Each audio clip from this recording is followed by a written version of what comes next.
I stepped into the ready room, the doors sliding shut behind me with a quiet hiss. The lights were low, the room dim and still, just the steady glow of the display panel at the centre of the table casting a pale blue reflection across the metal walls. I took my seat at the head of the table and tried to steady my breathing. Theo was gone. Just like that. And the flashback, that memory, one I'd buried deep, too deep. I hadn't thought about that trial in years, and I sure as hell didn't want to now. But the feeling of it, the weight of that impossible choice, still clung to me like static. I closed my eyes for a second and started mentally organising what we knew. The senior officers were locked in some kind of neural stasis, induced by a signal coming from the planet. That signal was constant, unrelenting. We were locked out of key systems, locks placed by those very same officers before they lost consciousness. Species Alpha, pre-warp, agrarian, vulnerable. Species Beta, warp-capable, potentially predatory, and clearly active. One of our own, Theo Hardy, was now dead. 5 minutes later, exactly on time, Atty, Lasos, and Bear stepped through the door. They took their seats quickly, eyes on me, waiting. I sat forward, hands folded in front of me on the table. "All right," I began, voice calm but firm. "You all know the situation, but I want to make sure we're on the same page."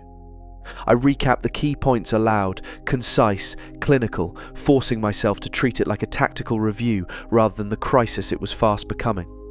When I finished, I leaned back in the chair and let the silence stretch for a moment. "Okay," I said finally. "We're low on time, high on unknowns. I want each of your recommendations, options, risks, anything." I looked at each of them in turn. "Let's figure this out." Bear spoke first. Sir, I think it's clear. Our problem originates on the planet, and I'd wager it's directly tied to the interaction between species Alpha and species Beta. And since I know you appreciate it, Occam's razor applies here. The simplest explanation is usually the right one. He tapped a few keys, bringing up a planetary overlay on the display. Our arrival appears to coincide, at least relatively, with the emergence or presence of species Beta. That timing feels deliberate, or at least significant. He turned back to me. I recommend sending an away team to make contact with species Alpha. They're widespread, organized and clearly intelligent. Based on their infrastructure, they likely have a deeper understanding of the planet and possibly what's happening to us. If anyone on the surface can give us context, it's them. He paused, then added, From a risk standpoint, I see no indicators of hostility.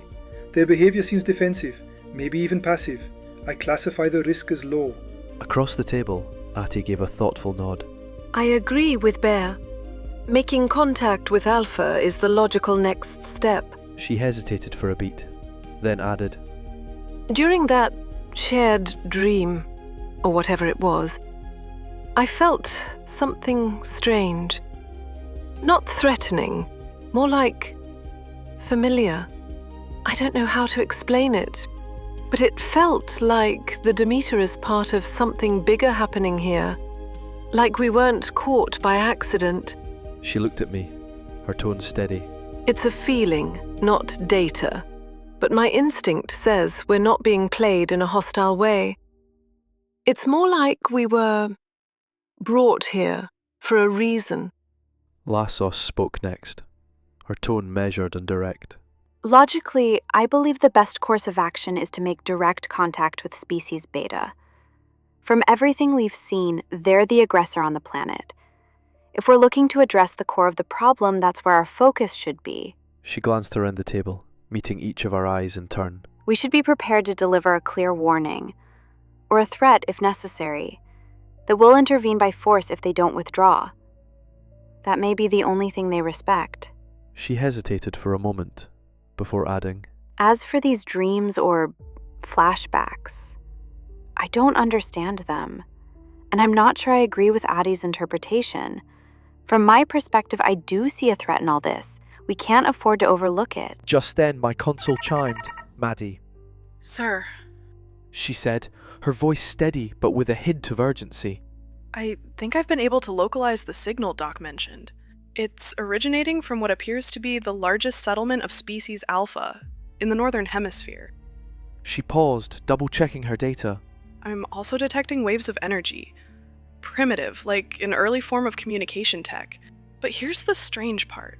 There's no sign of any actual technology generating it. Nothing we can see, at least. The room fell quiet for a moment as that sank in.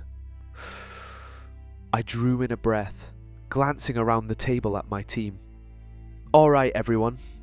Honestly, my priority is getting our senior staff back as soon as possible.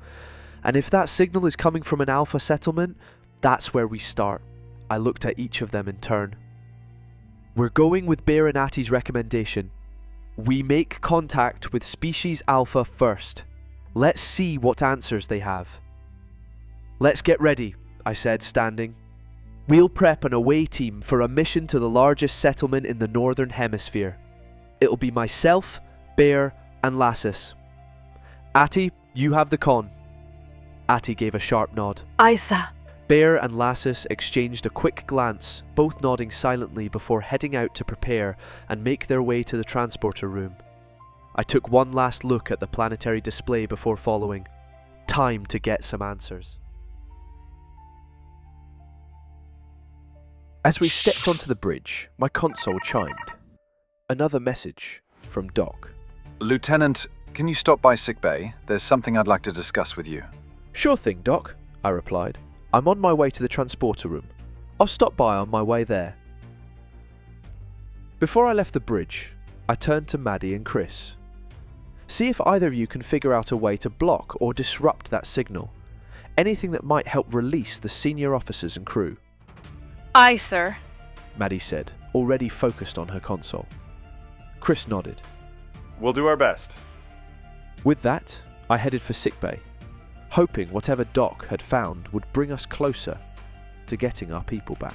As I stepped into sickbay, Doc looked up from his tricorder, his expression serious. Lieutenant, I've got the results on what happened to Theo. I moved closer, listening as he continued. There was a massive adrenaline spike, off the charts. Immediately after, he went into cardiac arrest. The timing lines up exactly with when we all experienced that flashback. He paused, his forehead tightening slightly in thought. I've spoken with a few others about what they saw. None of the flashbacks were positive. It's possible whatever Theo experienced triggered a stress response his body just couldn't handle. That's what killed him. I'm concerned it could happen again, to someone else. If these episodes continue, we could lose more people. I took a breath, trying to think through the implications. Is there any way to prevent it? I asked. Can we stabilize them somehow, push them deeper, into a state where they're not experiencing dreams or flashbacks? At least for the crew that's already unconscious. Doc considered that for a moment, glancing at the readouts beside him. It's possible, he said. We could try inducing a deeper coma-like state pharmacologically. Reduce neural activity even further, suppress dream cycles. It's not without risks, but it might protect them from whatever's triggering these flashbacks.